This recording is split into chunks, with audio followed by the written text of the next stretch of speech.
So, air sign naman. Gemini, Libra, Aquarius. So, tingnan natin yung current energy mo. And hopes and fears and final outcome ng reading. Okay? Share you at moving forward. So, napakaganda positive energy ng iyong current energy. Gemini, Libra, Aquarius. So, maganda ang energy mo. King of Swords. So, on top of the nasa control ka, no? Nasa control ka. Yung current energy mo. Kontrolado mo pa rin. Judgment. Meron ka lang mga kailangan pag-isipan. Ayan. May mga bumabagabag sa'yo. Five of Cups. So, meron kang mga iniiwasan na mga malulungkot na pangyayari. Ten of Swords, may pinagdadaanan ka rin. Eight of Wands. So, meron kang mga alalahanin.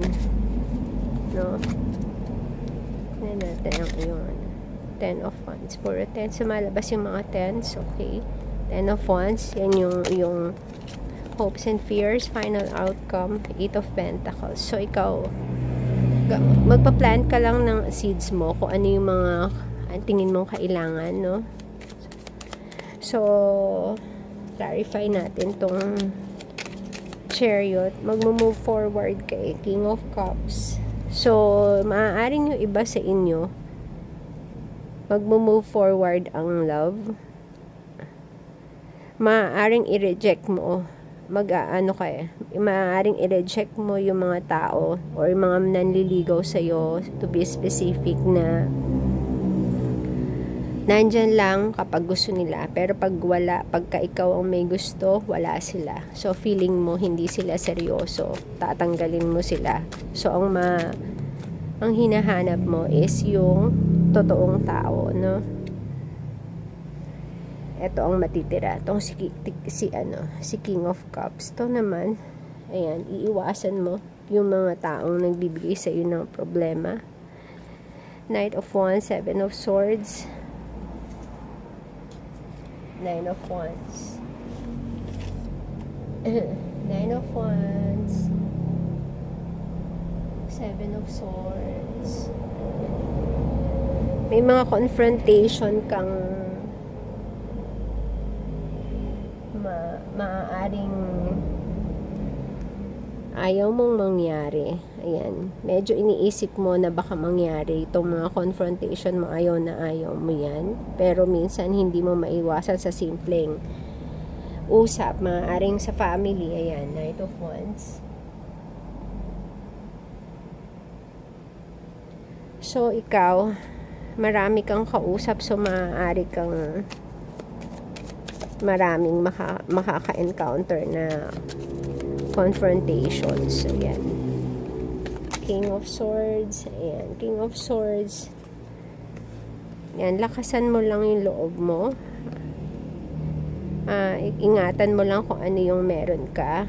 Ayan. Eight of Cups.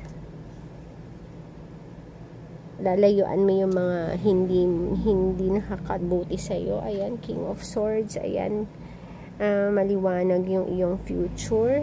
Ayan, King of Swords. So, ginagamit mo yung isip mo. Ayan, no? So, lakasan mo lang daw yung loob mo. Yung mga ikaw sobrang ingat na ingat ka sa iyong mga pinaghirapan, ano? Pero, eto, may mga tinatalikuran kang mga mahal sa buhay mo. So, ayan. So, doon ka nahihirapan. Yun ang pinag-iisipan mo. Gusto mong tumulong. Pero, nananaig sa'yo yung pag-alaga ng iyong mga finances. Ten of Swords, Ace of Cups. Ayan. Eto ikaw naman, may pinag-iisipan ka. Yung mga iba sa inyo, may mga pinag-iisipan na mga bagong mga bagong, ayan o, may mga bagong nakilala, may mga bagong connection na nakilala, pero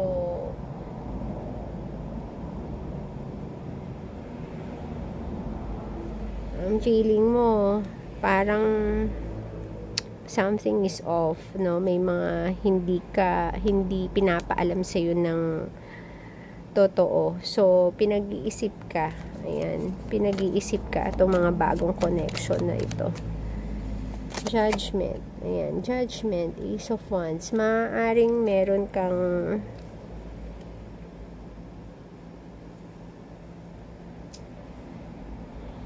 kang gusto from the previous connection, pero nilayuan mo kahit gusto mo. So yan yung nasa isip mo na gusto mong bumalik or babalik siya. Temperance, Eight of Wands. So may mga communication, no, na gustong pumasok. Ito yung wish fulfillment mo. Ayan, ito yun. So maaaring itong taon na to nag-message na hindi mo lang pinansin. So nasa sayo ang desisyon kung papansinin mo itong taon to. So yan yung decision na pinag-iisipan mo kung tatanggapin mo ba ulit sa buhay mo o hindi na. Kasi alam mong masasaktan ka ulit. Ayan, Ten of Wands, Three of Cups.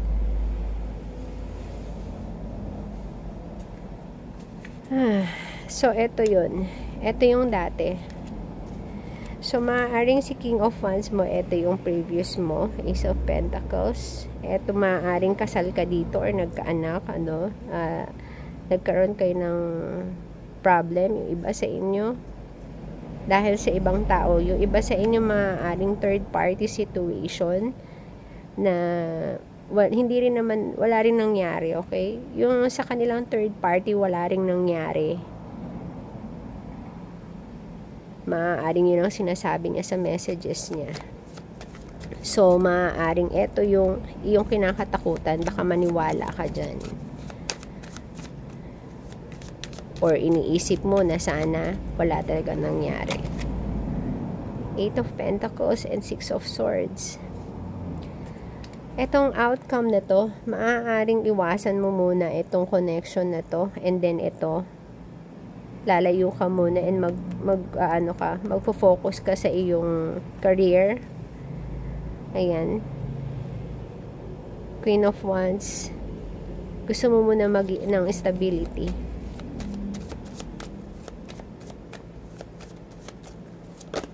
So, eto, nasa sayo kung ito yung magugulat ka na meron palang message sa'yo. Yes, winish mo to. Kaya magugulat ka na ito yung nag-message sa'yo. Okay? Two of Swords. Ayan.